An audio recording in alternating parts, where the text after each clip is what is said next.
Hello and welcome to Autodidact IS. Today's editorial topics are we have taken from 8 September also and 7 September also. 7 और 8 दोनों का लिया है हमने. तो 7 और 8 दोनों का है. 7 से हम लोग 3 टॉपिक लिए हैं. ये 2 टॉपिक जो है एक ही है और एक ये है. तो एक ये डेटा पॉइंट का है, ठीक है. तो पहला है 8 तारीख पर हम लोग देख लेते हैं. How ideology model inflation control in India. The agency responsible for macroeconomic policy have hitched their wagon to Anglo-American economics. तो ये है एक बहुत अच्छा टॉपिक है, तो इसको हम लोग डिटेल में देखेंगे अभी. उसके बाद आपका 7th में भी बहुत अच्छा टॉपिक था, India 7+ annual growth and the reality. तो इसको भी डिटेल में हम लोग देखेंगे. हैंड रिटन है हमारा, बाकी का नहीं है हमारा, बाकी को हम लोग देख लेंगे.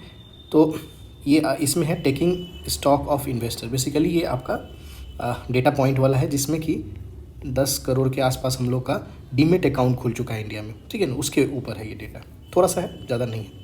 इसमें जो है ये दोनों में अभी हाल फिलहाल में जो अभी नया कंजर्वेटिव पार्टी की मेंबर जो बनी है ना, तो उसके ऊपर जिम्मेवारी क्या है, कैसे है, तो उसके ऊपर में ये 2 आर्टिकल है आपका, ठीक है.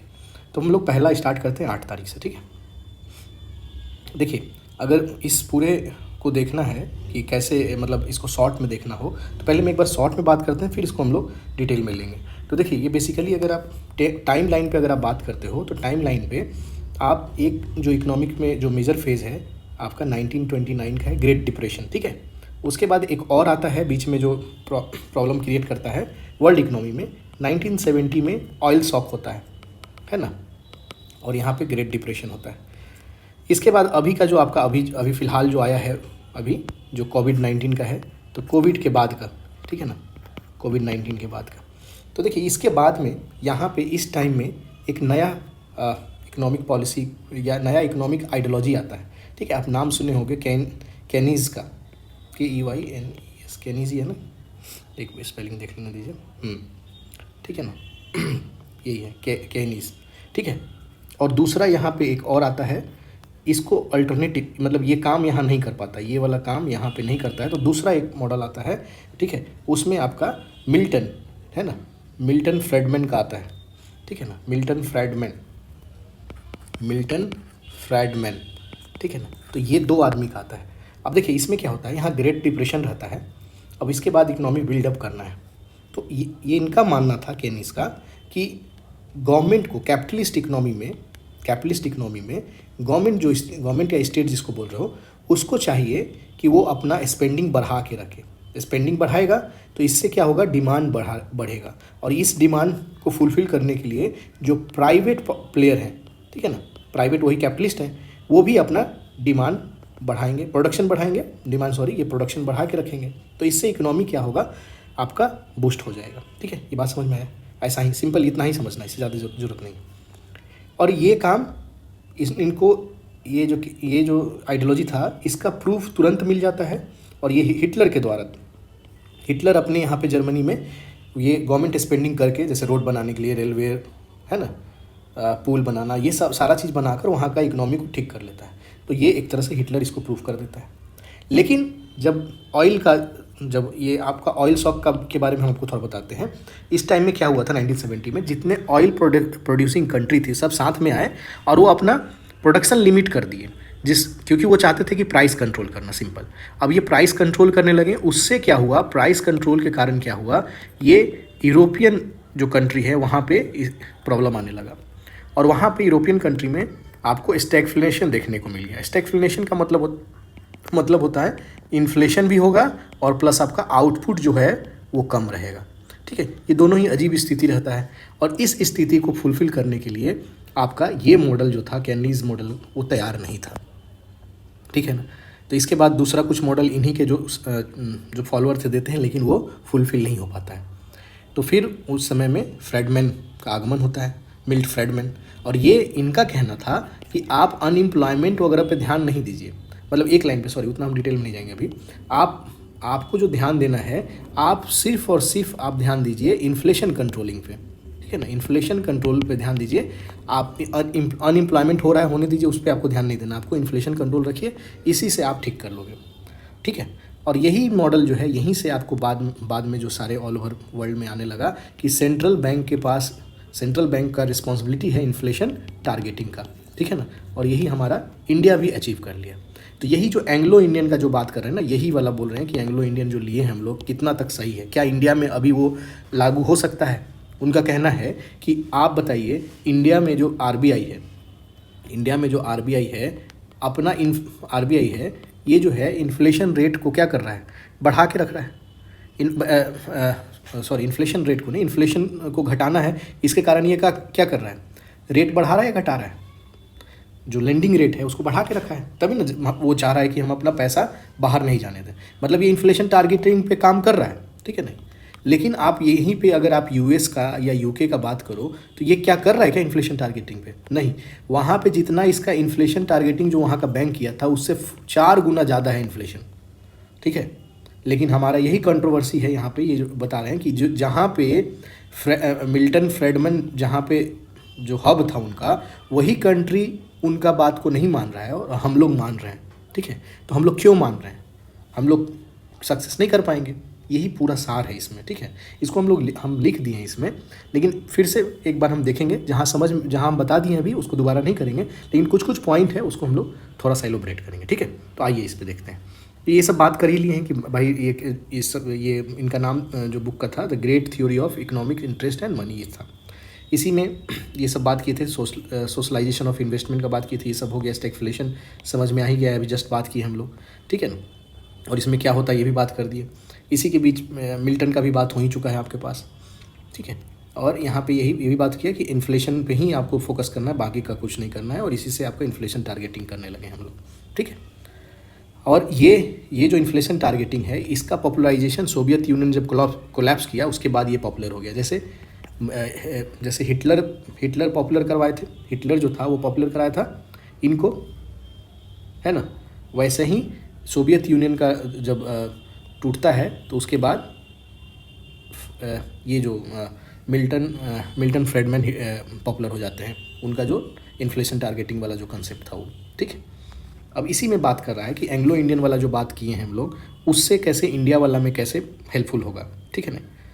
तो इसमें सेंट्रल बैंक जो है ये बोल रहे हैं कि एक मिसनॉर्मस, मतलब आदमी में इसके दिमाग में आ गया है कि इन्फ्लेशन टारगेटिंग करेगा तो सेंट्रल बैंक के पास मतलब कैपेबिलिटी भी है, मतलब उसके पास पूरा एबिलिटी और कैपेबिलिटी सारा चीज़ है कि वो कंट्रोल कर सकता है, ठीक है। एक तो डिवोटेड है और कैपेबल भी है, दोनों चीज़ है इन्फ्लेशन कंट्रोल करने में, ठीक है। और इस चीज़ को हम लोग अभी बात करेंगे, एक क्वेश्चन से रेज करेंगे हम लोग अभी, ठीक है ना। इसका क्वेश्चन हम लोग आगे बात करेंगे यहाँ पे, ठीक है ना, रुक जाइएगा। अभी ये चीज़ बात कर ली है कि यूएस और इकोनॉमी में कहाँ है, मतलब यूके और यूएस में इन्फ्लेशन ज़्यादा है, लेकिन अभी भी वहाँ पे इन्फ्लेशन टारगेटिंग मतलब जितना किया था उससे 4 गुना ज़्यादा है, लेकिन इंडिया बहुत कंसर्न है इन्फ्लेशन टारगेटिंग पे, ठीक है। अभी यहाँ बात हो रहा है कि inability to anyone in the face of inflation spark of by rise of commodity price, ठीक है। तो यहाँ ये बात हो रही है कि भाई अब ये बताइए कि जो यूएस और यूके के जो सेंट्रल बैंक है 4 गुना ज़्यादा इन्फ्लेशन टारगेटिंग का जो टारगेट है उससे ज़्यादा है, इससे तो ये पता चल जा रहा है कि वो इनएबल है जब आपका प्राइस राइज, जब इन्फ्लेशन जो है due to commodity price rise, अगर कमोडिटी के प्राइस के बढ़ने के कारण इन्फ्लेशन होता है तो सेंट्रल बैंक उसको कंट्रोल करने में क्या बोलते हैं उसको, सक्षम नहीं है ना। यही बात हुआ और यहीं पे बात होगा आगे चल के, इसको भी हम लोग इसको भी रोकते हैं। यहाँ पे एक बात, इसके बाद हम लोग यहाँ आइए कि central bank, no doubt central bank ऐसे करेंसी को, जैसे मान लो मेरे पास डॉलर है, इंडिया आरबीआई के पास डॉलर पड़ा हुआ है, डॉलर अगर आरबीआई के पास पड़ा हुआ है, जब तक डॉलर है ये डॉलर और रुपीज़ का जो भाव है इसको कंट्रोल कर सकता है ना। ये कंट्रोल तभी कर सकता है ना जब ये चीज़ रहेगा इसके पास रिजर्व में, ठीक है, तब ये इसका प्राइस कंट्रोल कर सकता है, मतलब ये इन्फ्लेशन को कंट्रोल कर रहा है, ये रुपीज़ और डॉलर वाला इन्फ्लेशन। लेकिन क्या कमोडिटी रखा है, क्या आरबीआई के पास पेट्रोल रखा हुआ है, क्या आरबीआई के पास वीट रखा हुआ है, यही क्वेश्चन यहाँ पे उठता है कि no central bank hold the petroleum and wheat, है ना। अगर ये पेट्रोल इसके पास रहता और वीट भी रहता तो ये एक तरह से रुपीज़ को या इन्फ्लेशन को कंट्रोल कर लेता, लेकिन ऐसा होता नहीं है, ठीक है ना। ये बात समझ में आया तो यहीं से हम लोग यही बात कर रहे थे कि ये चीज़ इससे आपका मेल हो जाता है, ठीक है। यहीं पे ये बात कर रहा है कि फ्रेडमैन जो है 70 में तो सक्सेस हो गया, लेकिन आज के टाइम में वो सक्सेस नहीं हो पा रहा है। कारण क्या है? तो 70 में जो रिसेशन था वो एक तरह से आउटपुट को कंट्रोल कर लिया था। ऑयल इंपोर्ट, जो ऑयल प्रोड्यूसर कंट्री थी, वो आउटपुट को कंट्रोल कर लिया था। आउटपुट कंट्रोल के कारण जो है डिमांड कंट्रोल हो गया, और डिमांड के कारण वहाँ पे इन्फ्लेशन आपका डिमांड कंट्रोल करने के कारण आपका इन्फ्लेशन बढ़ा था, सॉरी, ठीक है ना। हाँ, डिमांड के कारण आपका यहाँ पे इन्फ्लेशन बढ़ा था, ठीक है। तो रिसेशन के टाइम में इस इन्फ्लेशन को हम लोग कंट्रोल कर लेते हैं, है ना।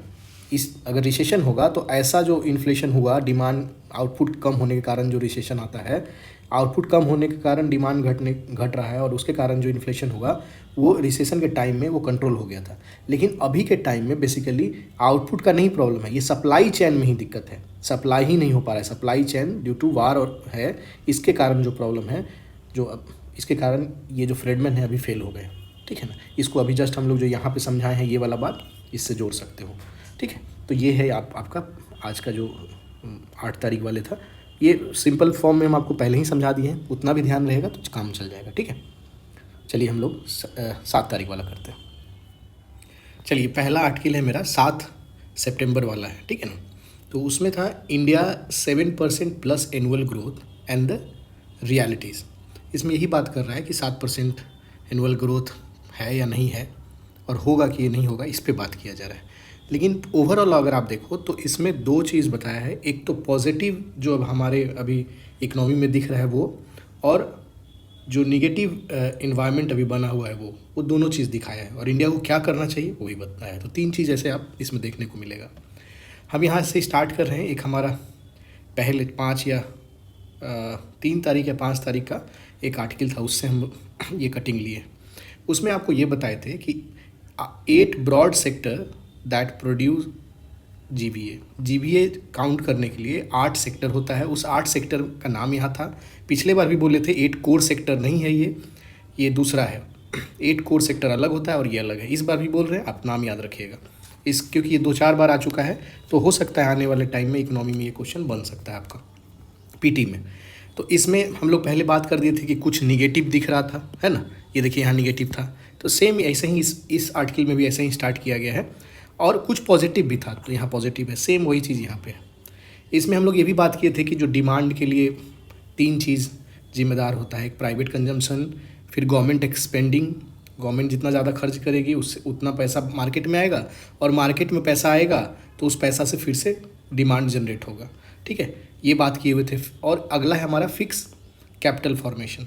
मान लो कि इंडस्ट्री लगाने वगैरह में कितना पैसा लग रहा है, वो भी डिसाइड करेगा कि भाई क्योंकि इंडस्ट्री तभी लगेगा जब डिमांड होगा आदमी का, ठीक है। या उसको पर्सपेक्टिव दिखता है कि आने वाले टाइम में कुछ डिमांड बढ़ने वाला है, तो वो अभी से अपना फैक्ट्री लगाना या इन्वेस्टमेंट करना स्टार्ट कर देगा। तो ये 3 चीज़ हम लोग देखे थे। उस आर्टिकल में ये बताया था क्योंकि डिमांड कम है, कारण ये सब बताया। लेकिन इस आर्टिकल में अभी जो क्वार्टरली जो आया है रिजल्ट, उसमें से ये ऐसा एनालाइज किए हैं कि ये कुछ पॉइंट यूज किए हैं, और उसमें बताए हैं कि देखिए ये चीज़ पॉजिटिव है, ये चीज़ पॉजिटिव है।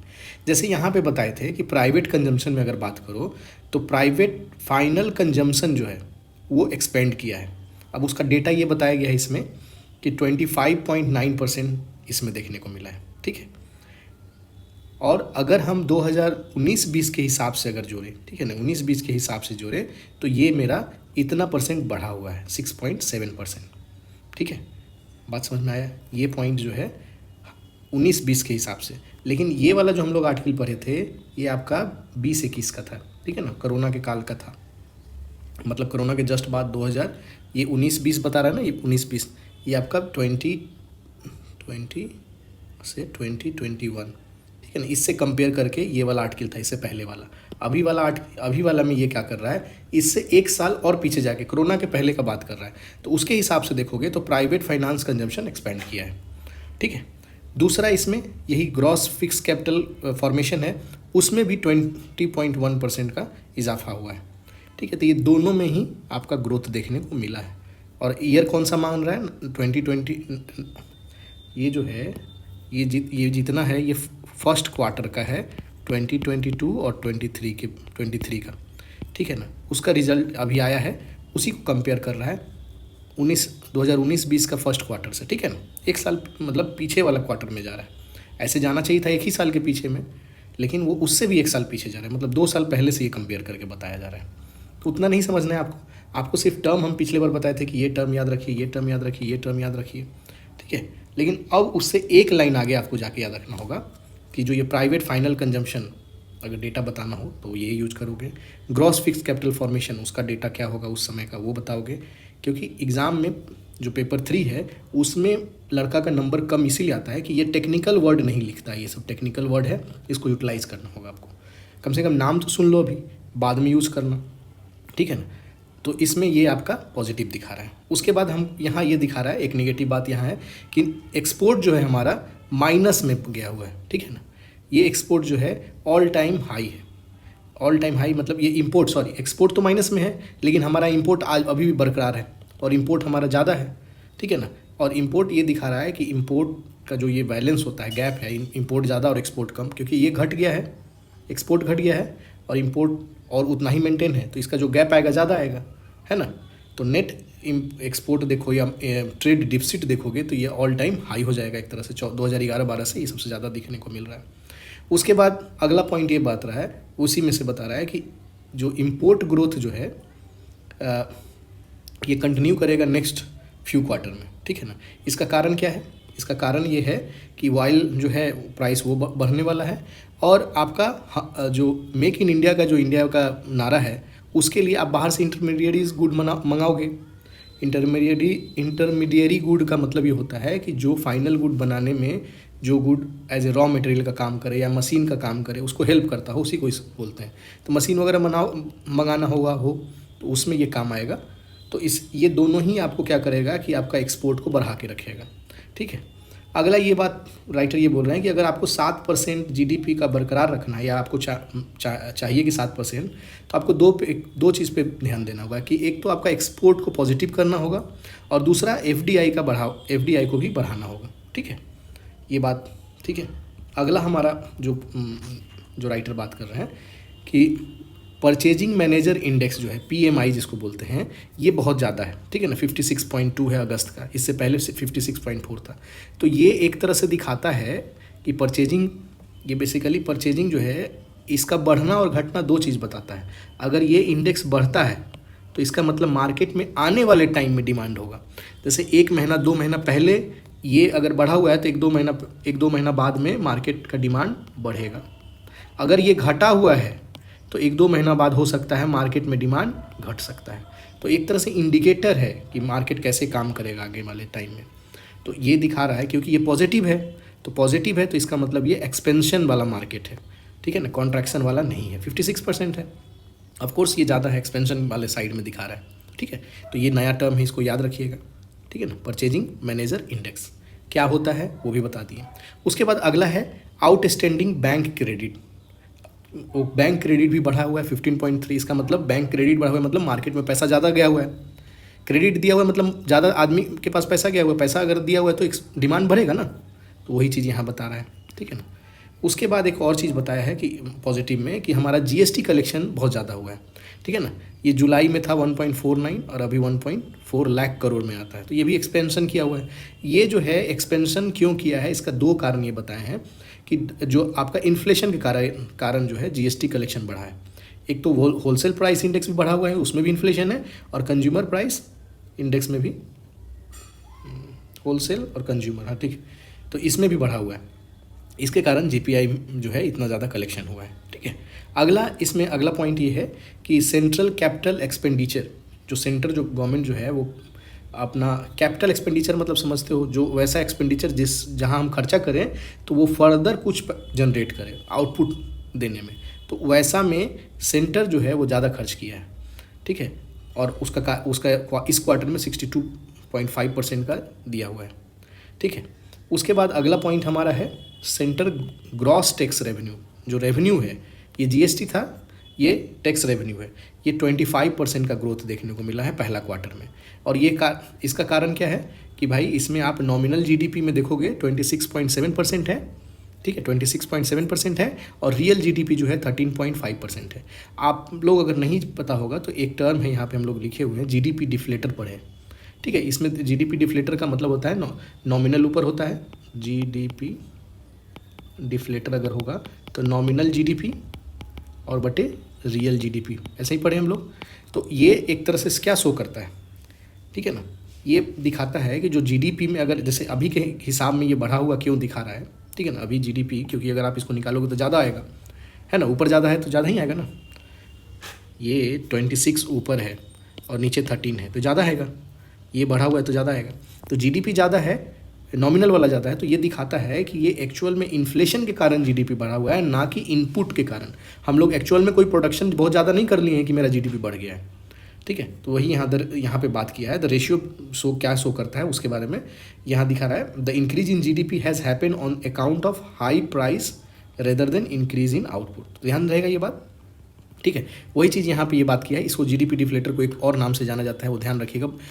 इस आर्टिकल में यही नाम से था, इम्प्लिसिट प्राइस डिफ्लेटर, ठीक है ना। इम्प्लिसिट प्राइस डिफ्लेटर बोलो या जीडीपी डिफ्लेटर बोलो, बात एक ही है, ठीक है। तो इसमें ये समझ में आ गया क्यों ये ज़्यादा बढ़ा हुआ है, तो वही इन्फ्लेशन के कारण है ना। अभी हम लोग यहाँ भी पढ़ें, ये वाला देखिए, वही चीज़ उसमें भी लिखा हुआ है कि अभी यहाँ भी देखियो, आप यहाँ पे भी देखियो, ये दोनों हाई है, उसके कारण से हमारा टैक्स रेवेन्यू भी ज़्यादा आया है, ठीक है। अगला पॉइंट हमारा बनता है, अगला ये बताते हैं कि जो इन्वेस्टमेंट रेट है, अगर आप चाहते हो कि मेरा ग्रोथ बना रहे तो आपको इन्वेस्टमेंट हम बरकरार रखना पड़ेगा, इन्वेस्टमेंट रेट को, ठीक है। और इसके लिए इन्वेस्टमेंट बढ़ाने के लिए क्या करना होगा कि जो पब्लिक है, जो गवर्नमेंट है, वो अपना कैपिटल एक्सपेंडिचर को बढ़ाए रखेगा।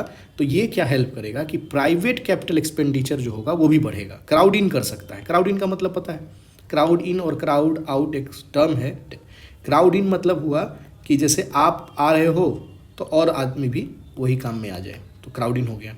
क्राउड आउट मतलब आप आए तो बाकी सब चले जाए, ठीक है। बस अभी इतना ही समझिए, इस टेक्निकल टर्म है, इकोनॉमी में यूज़ होता है। तो अगर गवर्नमेंट इसको समझना है तो थोड़ा सा हम लोग इसको समझ सकते हैं कि गवर्नमेंट मान लो अगर पैसा लगाता है तो बाकी प्राइवेट प्लेयर को लगेगा कि नहीं, डिमांड हो सकता है आगे आने वाले टाइम में बढ़ेगा। जैसे एग्जांपल के तौर पे ले लीजिए कि गवर्नमेंट रोड इंफ्रास्ट्रक्चर बना रहा है 1000 करोड़ का, मान लो कि अगर नया ट्रेंड बोलता है कि हम 1000 करोड़ जो है, लाख करोड़, इतना पैसा हम देने वाले हैं एक्स्ट्रा। तो अब ये पैसा मार्केट में जब आएगा, और मार्केट में जब आएगा तो इसका नो डाउट आने वाले टाइम में डिमांड बढ़ जाएगा। डिमांड किसी चीज़ का भी होगा, कंज्यूमर आइटम का होगा, बहुत सारा चीज़ हो सकता है, टीवी, फ्रिज, रेडियो, गाड़ी, ये सब का बढ़ेगा ना। तो अब इस चीज़ को फुलफिल करने के लिए प्राइवेट प्लेयर जो होगा वो भी अपना इन्वेस्टमेंट करने लगेगा कैपिटल गुड में, वो भी इंडस्ट्री बनाने लगेगा, है ना। इंडस्ट्री में पैसा लगाएगा, हो सकता है इंटरमीडियरी गुड खरीद के लाया कि भाई आने वाले टाइम में टीवी बढ़ने वाला है, तो टीवी पे उस पर पैसा लगाएगा कि कैसे मैन्युफैक्चर किया जाए। तो वो इस तरह से प्राइवेट कैपिटल भी जो इन्वेस्टमेंट है वो भी बढ़ जाता है। ये बात समझ में आ गया होगा, आई थिंक सो, ठीक है। हाँ, यहाँ पे एक चीज़ और ये बात कर रहे हैं कि ठीक है, प्राइवेट कैपिटल एक्सपेंडिचर तो बढ़ाइए, तो ऐसा नहीं कि सिर्फ कॉरपोरेट जो है वही बढ़ाए, नॉन कॉरपोरेट जो है उसको भी इन्वेस्टमेंट जो है उसका भी एक्सपेंडिचर में आना चाहिए, कैपिटल एक्सपेंडिचर उसका भी बढ़ना चाहिए, ठीक है। ये बात समझ में आया। एक पॉइंट ये हो गया मेरा, पॉइंट वाइज इसीलिए लिए क्योंकि बहुत लंबा है, बहुत डेटा है। आप एक बार जाके इसको देख लेना, अगर आप हिंदू आता है तो बहुत लंबा चौड़ा में दिया हुआ है, बहुत सारा डेटा है। हम इसको थोड़ा शॉर्ट में किए हैं और जितना बोल रहे हैं उतना ही समझिए, इससे ज़्यादा नहीं ले जाना है, ठीक है। इसके बाद एक और अच्छा चीज़ ये बता रहे हैं कि जो कैपेसिटी यूटिलाइजेशन, इंडस्ट्री का जो कैपेसिटी यूटिलाइजेशन है वो अच्छा हो गया है, 75% के आसपास हो गया है। तो ये इससे क्या होगा, जो प्राइवेट इन्वेस्टर है वो क्या करेगा, अट्रैक्ट प्राइवेट इन्वेस्टर, है ना। प्राइवेट इन्वेस्टर को इससे अट्रैक्ट करेगा क्योंकि उसको लग रहा है कि आने वाले टाइम में गुड्स का डिमांड बढ़ने वाला है, ठीक है। तो ये एक उसका हो गया एक पॉइंट। इसमें 2-4 चीज़ और बात किया गया है, एक 2-3 पॉइंट और है, बस ख़त्म ही है। एक तो बोल रहे हैं कि जैसे 7% का जो ग्रोथ हो रहा था 2019-20 से, और वो अगर होते रहता अभी तक 2022-23 तक, तो हम लोग का जो पूरा जीडीपी हो जाता 183.4 लाख करोड़ का हो जाता, ठीक है ना, इतना लाख करोड़ का होता। लेकिन अगर अभी जो है, क्योंकि ये 19-20 से तो लगातार नहीं हुआ है, बीच में हमारा कम भी किया था, माइनस में भी चला गया था कोविड के टाइम में। तो अभी ये बात बोल रहे हैं कि अगर 7% का ग्रोथ अभी 22-23 में होता भी है, और वो 7% किस पे आप कैलकुलेट करोगे, पिछले साल से, तो इसमें आप जो जीडीपी आएगा उसमें हम लोग एक 25 लाख करोड़ का शॉर्टेज देखेंगे। दो कंडीशन बता रहे हैं कि ये 19-20 से 7% का हमेशा होते रहता आज तक 22-23 तक तब। और एक दूसरा, पहला कंडीशन ये, दूसरा कंडीशन कोविड आया, कोविड के बाद 19-20 के बाद 20-21 में घटा, है ना। और अभी जो है 21 से 22 से लेकर आप 22-23 तक देख रहे हैं ना। तो इसमें 7% लीजिएगा और ये दोनों को कंपेयर करिएगा तो आपको ये 25.7 लाख करोड़ का घाटा ही दिखेगा। दो कंपैरेटिव स्टडी है, इसमें उतना ज़्यादा नहीं समझ में आ रहा है तो छोड़ दीजिए, कोई उसका ज़रूरत नहीं है। ऐसा नहीं कि इसको नहीं समझिएगा तो आने वाले कुछ नहीं समझ पाइएगा, ऐसा कुछ नहीं। अगर नहीं समझ में आया तो इसको रहने दीजिए, कोई बात नहीं। दूसरा इसमें है, ऐसे पढ़ लीजिएगा, हम जो लिखती हैं वो सही लिखा हुआ है। अगला है इसमें कि आने जो आपका इंटरनेशनल जो मार्केट है वो आपका उतना अच्छा नहीं है, ठीक है, उतना अच्छा ब्लिंक में है, अच्छा नहीं है तो ब्लिंक में है। उसके बाद रिसेशन का भी डर है डेवलप कंट्री में। तो ये सब चीज़ पे अगर इंडिया चाहेगा कि बाहर से हम लोग का इंडिया का जो ग्रोथ है अब बाहर पे डिपेंडेंट नहीं है, अब जो भी डिपेंडेंट है डोमेस्टिक मार्केट पे ही है।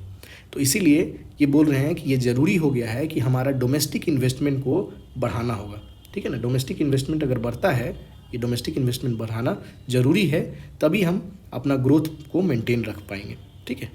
उसके बाद जो इन्वेस्टमेंट होना चाहिए, ऐसा नहीं कि किसी एक में हो रहा है, एक सेक्टर में, दूसरे में नहीं हो रहा है। ये बोल रहे हैं सेक्टर वाइज ग्रोथ होना चाहिए, हर एक सेक्टर में आप इन्वेस्टमेंट होना चाहिए, तभी जाकर आने वाले टाइम में आपका ग्रोथ मेंटेन रहेगा, ठीक है। अगला हमारा टॉपिक है, अगला टॉपिक आपका ये आता है, अभी हाल फिलहाल में आपको पता है कि वहाँ ब्रिटेन में इलेक्शन हुआ था, है ना। तो ब्रिटेन में जो इलेक्शन हुआ है, आपको नो डाउट अभी तक तो आप पता होगा कि कैसे वहाँ इलेक्शन होता है और अभी के इलेक्शन क्यों हुआ ये पता होना चाहिए आपको सबसे पहले बात। तो आपको पता है कि जो वहाँ के इससे पहले बेरी जॉनसन जो थे वो अब क्या थे, ये अपना इस्तीफ़ा दिए थे, है ना। और इस्तीफ़ा देने के बाद फिर से इलेक्शन स्टार्ट हुआ। कंजर्वेटिव पार्टी थे, कंजर्वेटिव पार्टी के ये पीएम थे। इससे पहले मार्करस थेचर थी, ठीक है ना, मार्करस थेचर थी। थेचर के बाद ये आए। तो आपको अगर थोड़ा सा आप इसका बैकग्राउंड पता होगा, खैर उतना पीछे जाने की ज़रूरत नहीं, उतना तो जरूर आपको, लेकिन फिर भी हम थोड़ा बता देते हैं। मार्करस थेचर आपको ब्रिट एग्जिट हो रहा था 2016 में ब्रिट एग्जिट से, मतलब जो यूके जो है यूरोपियन यूनियन से अलग हो गया था। तो उसी टाइम में जो बेरी जॉनसन जो है मार्करस थेचर के कार्यकाल में ये वहाँ पे मिनिस्टर थे और ये रिज़ाइन कर देते हैं, ठीक है ना, रिज़ाइन करते हैं और ये आपका ब्रिट एग्जिट करवाते हैं और अच्छा तरीक़ा से ये डील करवा देते हैं। अभी जो हुआ, बेरी जॉनसन पे 2-3 इल्ज़ाम लगा। एक तो आपको कोविड-19 के टाइम में आप देखे होंगे, कोविड के टाइम में ये पार्टी कर रहे थे अपने ऑफिस में, ठीक है, एक तो वो न्यूज़ में भी था सॉरी। और दूसरा एक और है, दो चीज़ इन पर इल्ज़ाम लग रहा था। एक है क्रिस पिंचर, है ना, क्रिस पिंचर एक वहाँ का इनके कार्यकाल में मिनिस्टर वो था, मेंबर था, और उस पर बहुत सारा यौन शोषण वगैरह का इल्ज़ाम था। और उनको जो है, उस आदमी को, क्रिस पिंचर जो नाम है, उसको एक इम्पॉर्टेंट पोस्ट होता है ड्यूटी चीफ व्हिप, है ना, ड्यूटी चीफ व्हिप, इस पे इनको रखा गया, ठीक है ना। तो ये इल्ज़ाम ये लगा, एक तो ये भी आपका गैरकानूनी था, और इस पे ये जानते हुए कि इस आदमी पे क्रिस पिंचर पे ये इल्ज़ाम है, आप इसको इतना इम्पॉर्टेंट पोस्ट क्यों दिए। तो इसके कारण इसके अंदर में 2 इम्पॉर्टेंट मिनिस्टर रिज़ाइन कर देते हैं आपका 5 जुलाई को, यही 5 जुलाई को। उसमें आपका एक अभी ये जो आर सुनक, अभी वही थे ना, आर सुनक से ही इनका आर सुनक ही थे, एक मिनट इसको देख लेंगे, हाँ, ऋषि सुनक है ना, ये ऋषि सुनक, ये फाइनेंस मिनिस्ट्री थे इनके काल में, फाइनेंस मिनिस्ट्री, और ये रिज़ाइन कर देते हैं। दूसरा इनके कार्य एक और है साजिद जावेद, जावेद, है ना, ये हेल्थ मिनिस्टर रहते, ये भी रिज़ाइन कर देते हैं। और यही कारण कि अब हम इनके मिनिस्ट्री के अंदर हम नहीं काम कर पाएंगे। अब ये इससे क्या हो जाता है, इनको प्रेशराइज़ करना पड़ता है और बाद में ये रिज़ाइन कर देते हैं। रिज़ाइन करने के बाद, क्योंकि कंजर्वेटिव पार्टी अभी जीता हुआ है, तो देखिए वहाँ पे इलेक्शन कैसे होता है। एक तो इसके बाद ये हुआ होगा कि भाई अब लिस्ट बना कि कौन कौन अब कंजर्वेटिव पार्टी का पीएम बनने का हकदार होगा।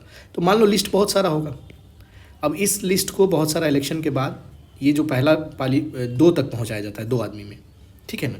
तो इसी में 2 आदमी में लीजा ट्रस ये और दूसरा ऋषि सुनक, ये 2 आदमी आया, ठीक है। तो ये जो इलेक्शन था इसमें मिनिस्टर लोग जो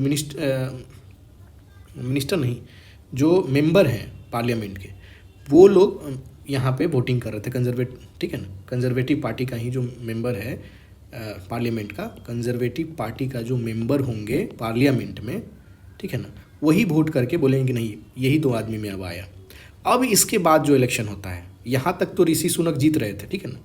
बाद में इसके बाद अगला क्या होता है कि वहाँ पे $30 आई थिंक सो वो पर मंथ या ऐसा करके पर ईयरली या समथिंग ऐसे कुछ करके मेंबर बनता है। कोई भी आदमी वहाँ पे मेंबर बन सकता है कंजर्वेटिव पार्टी का, ठीक है ना। कंजर्वेटिव पार्टी का आप मेंबर बनते हो तो ये बहुत आदमी हो सकते हैं, थ्रू आउट द कंट्री रहेगा वो मेंबर, पैसा दे के मेंबरशिप लिए रहता है।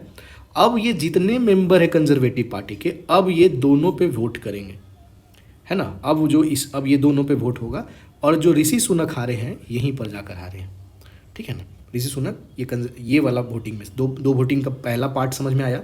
ये फर्स्ट पार्ट था, इसमें ऋषि सुनक जो जीत रहे थे, और ऋषि सुनक जो जीतने का कारण क्या था कि यहाँ पे जो मेंबर थे कंजर्वेटिव पार्टी के, जो मेंबर थे पार्लियामेंट में, ठीक है ना, जो जीत कर गए हुए थे, वो ऋषि सुनक के सपोर्टर थे। लेकिन ओवर टोटल अगर देखोगे थ्रू आउट द कंट्री, जो कंजर्वेटिव पार्टी के मेंबर जो पैसा दे के बनते हैं, वो जब वोट किए तब ऋषि सुनक पीछे चले गए। अब ये हारने का कारण 2 कारण हो सकता है इनका, 2-3 कारण है।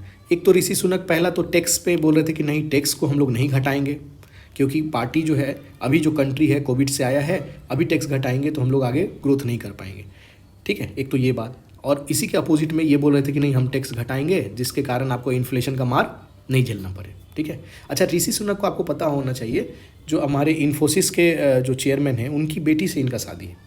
तो इनका जो प्राइस है, इनके पास जो पैसा है, वहाँ के जो क्वीन है उनसे भी ज़्यादा इनका वेल्थ है, ठीक है। दोनों को मिलाकर वेल्थ इनका पास ज़्यादा है। तो हारने का कारण एक ये हुआ कि बाद में वहाँ का जो मीडिया है ये भी दिखाने लगा कि ये बहुत ही अमीर आदमी है। ये मिलने जाते हैं तो करोड़ मतलब लाखों का शर्ट पहन के, सूट पहन के, और ये जो पहनने के ये जाते हैं तो बहुत कम का ईयर रिंग लेके 200 रुपये का ईयर रिंग पहन के जा रही हैं, गरीब से मिल रही हैं, इस टाइप से मीडिया भी परसेप्शन बना, ठीक है। तो एक तो वो परसेप्शन, तीसरा आप ये कह सकते हो, दूसरा परसेप्शन, ठीक है ना, परसेप्शन बिल्डअप जो हुआ वो। तीसरा आप इसमें ये देखोगे, थर्ड पॉइंट ये देखोगे कि एक तो जो कम्युनिटी से जो आते हैं, है ना, जो रेस देखोगे, है ना, इंडियन रेस के मूल के निवासी ऐसा बताया जा रहा है, तो उसके कारण भी एक हो सकता है। क्योंकि कंजर्वेटिव पार्टी जो जितने भी मेंबर होते हैं वो नाम ही है कंजर्वेटिव, वो लोग चाहते हैं कि जो ब्रिटेन का जो मूल है उस पर वो लोग का फोकस ज़्यादा होता है। तो ये भी एक एंगल हो सकता है, बाद में चर्चा में भी था, न्यूज़ में भी था। और एक लास्ट चौथा बात ये है कि बैरी जॉनसन जो थे वो एक तरह से इनको क्या नाम है आपका, लीजा ट्रसे को सपोर्ट की, ठीक है ना। लीजा, क्योंकि आप समझिए बैरी जॉनसन डायरेक्टली तो नहीं सपोर्ट किए, लेकिन इनडायरेक्टली आपको इन्हीं को सपोर्ट किए। कारण क्या सब था कि ये जब फाइनेंस मिनिस्ट्री के तौर पे रिज़ाइन किए, उसी के बाद बैरी जॉनसन पे प्रेशर आया कि आप रिज़ाइन करिए, ठीक है। तो ऐसा यही सारा चीज़ है। बाकी तो आप इसमें क्या हुआ क्या नहीं आप देख लेना। अब इसके बाद क्या होगा, अब ये तो जीत गए, है ना, एलटी जीत गई, है ना, नाम क्या था इनका, लीजा ट्रूजे जीत गई। तो अब जाएंगे ये कहाँ, महारानी जो है एलिजाबेथ के पास। इससे पहले जाएंगे बोरिस जॉनसन, वो अपना रेजिग्नेशन देंगे। रेजिग्नेशन देने के बाद ये जाएंगी और इनको ये क्या मिलेगा, अगला कार्यभार संभालने के लिए इनको दिया जाएगा, ठीक है ना। तो ये एक प्रोसेस है, इसमें देख लीजिएगा, 2 इसमें आर्टिकल था। आई थिंक यहाँ इससे ज़्यादा जानने का ज़रूरत नहीं है, ठीक है। अगला एक पॉइंट था आपका इसमें और था कि डेटा, है ना, इसमें एक डेटा का बात चल रहा था कि डेमिट अकाउंट के बारे में था। तो डीमेट अकाउंट का अगर आप बात करोगे तो डीमेट अकाउंट जो है 10 करोड़ के पार हो गया इंडिया में, ठीक है ना। 10 करोड़ में पहला 5 करोड़ पार करने में इसको 12 साल लगा था, और दूसरा 5 करोड़ में ये 2 साल से भी कम में पास कर गया है इंडिया। तो ये बता रहा है कि आने वाले टाइम में डीमेट अकाउंट समझ में आता है, जैसे आप शेयर वगैरह खरीदते हो तो इलेक्ट्रॉनिकली फॉर्म में कहाँ रहेगा शेयर, जैसे बैंक में पैसा रहता है आपके अकाउंट में, वैसे ही डीमेट अकाउंट में आपका शेयर रहेगा, ठीक है ना। शेयर या सिक्योरिटी, शेयर सिक्योरिटी जो रहेगा उसी में रहता है, ठीक है। तो इससे क्या होगा, फाइनेंशियल मार्केट जो आपका ये स्टॉक एक्सचेंज वाला जो मार्केट है, इसमें ग्रोथ देखने को मिलेगा, ठीक है ना। इन्वेस्टमेंट वगैरह का है जो है ये यहाँ पे बढ़ते हुए दिखने को मिलेगा। इसमें एक चीज़ और बताया है कि किस स्टेट में सबसे ज़्यादा देखने को मिला है, तो सबसे ज़्यादा आपका महाराष्ट्र और गुजरात में है, तब 30% जो है ग्रोथ वहाँ देखने को मिला है। देखिए यहाँ पे है महाराष्ट्र में पहला है, दूसरा गुजरात है, तीसरा उत्तर प्रदेश, इस तरह से दिया हुआ है, ठीक है। तो उसका ज़रूरत नहीं है। सबसे ज़्यादा जो 4 स्टेट में जो ग्रोथ किया गया है, percentage of population, the maps of the registration जो हुआ है, estimate population, Delhi, Haryana, Maharashtra and Gujarat cross the double digit mark, ठीक है ना। एक तो ये पॉइंट आपको ध्यान में रखना होगा। दूसरा है कि ये जो पहला नंबर पे कौन है, दूसरा ये है, ये इसका कोई ज़रूरत है नहीं, आप ध्यान रखिएगा इसी तरह। इसके बाद एक और है, ये इम्पॉर्टेंट है कि जैसे यहाँ पे नॉर्थ ईस्ट स्टेट में भी ये चीज़ देखने को मिला है, ठीक है ना। सबसे ज़्यादा जो है आसाम जो है record the biggest increase with 283% increase in this period. ये बहुत इंपॉर्टेंट है, ये ध्यान रखिएगा आप, ठीक है ना। आसाम में इतना % का इंक्रीमेंट हुआ है। तो ये छोटा सा डेटा था, इसको याद रखिएगा।